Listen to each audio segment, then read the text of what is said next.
ஜனனி சென்ம சௌக்கியானாம் வர்தினி குல சம்பதாம் பதவி பூர்வ புண்ணியானாம் லிக்கியதே ஜென்ம பத்திரிகா. அனைவருக்கும் வணக்கம். இன்றைக்கி நம்ம பார்க்க இருப்பது கிரகங்களுடைய பார்வைகள். அதாவது ஜோதிடத்தில் 9 கிரகங்கள் உள்ளன. இந்த 9 கிரகங்கள்லேயும் 7 கிரகங்களுக்கு மட்டுமே பார்வைகள் உள்ளது. ராகு கேதுக்கு பார்வைகள் கிடையாது.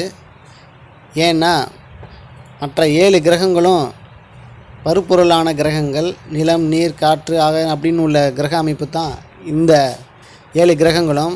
ஆனால் ராகு கேதுக்கு பார்வைகள் கிடையாது. ஏன்னா அது ஒரு நிழல் கிரகம். நிழல் கிரகத்தால் எந்த ஒரு பிரதிபலிப்பையும் உருவாக்க முடியாததுனால அதுக்கு பார்வைகள் கிடையாது. இப்போது நம்ம பார்க்க போகிறது சந்திரன். இந்த சந்திரனுக்கான கிரகங்களுடைய பார்வை என்ன அப்படின்னா, சந்திரனுக்கு 7ஆம் பார்வை மட்டுமே உள்ளது. அதுவும் சாதாரண நிலைமையில் மட்டும்தான் 7ஆம் பார்வை.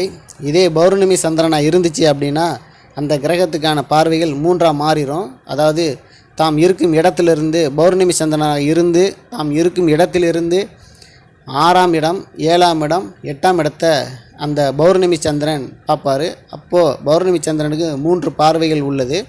அடுத்து குருவுக்கு சிறப்பு பார்வைகள் 2 உள்ளது. எல்லா கிரகமும் தான் இருக்கும் இடத்திலிருந்து தன்னுடைய 7ஆம் இடத்தை பார்க்கும்.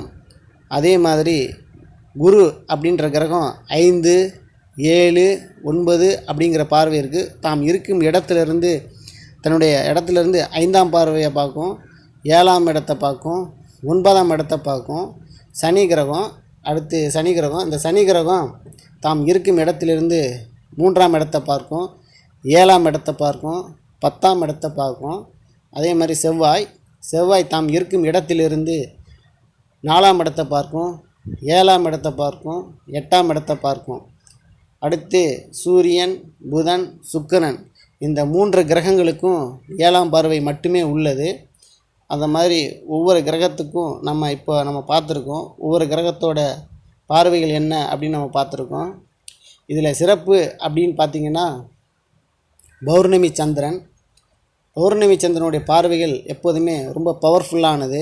தாம் இருக்கும் இடத்திலிருந்து 6, 7, 8 போன்ற இடங்களை பார்க்கும். அதே மாதிரி குருவோட பார்வைகள் எப்போதுமே ஒரு சிறப்பானது. ஏன்னா இந்த சோலார் சிஸ்டத்திலேயே மிகப்பெரிய கிரகம், உருவத்திலே மிகப்பெரிய கிரகம் அப்படின்னா இந்த குரு கிரகம்தான். இந்த குருவோட பார்வை பட்டுச்சுன்னா எவ்வளோ பெரிய தோஷமாக இருந்தாலும் நீங்கிரும். அந்தளவுக்கு பவர்ஃபுல்லான கிரகம்தான் குரு. அந்த குரு இருக்கிற இடத்துலேருந்து 5, 7, 9 போன்ற பார்வைகளை இந்த குரு பகவான் பார்ப்பார்.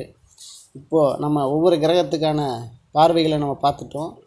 அந்த கிரகங்களுடைய பலன்கள் எப்படி இருக்கும் அப்படிங்கிறது அவங்களுடைய சுய ஜாதகத்தில் மட்டுமே தெளிவாக தெரியும்.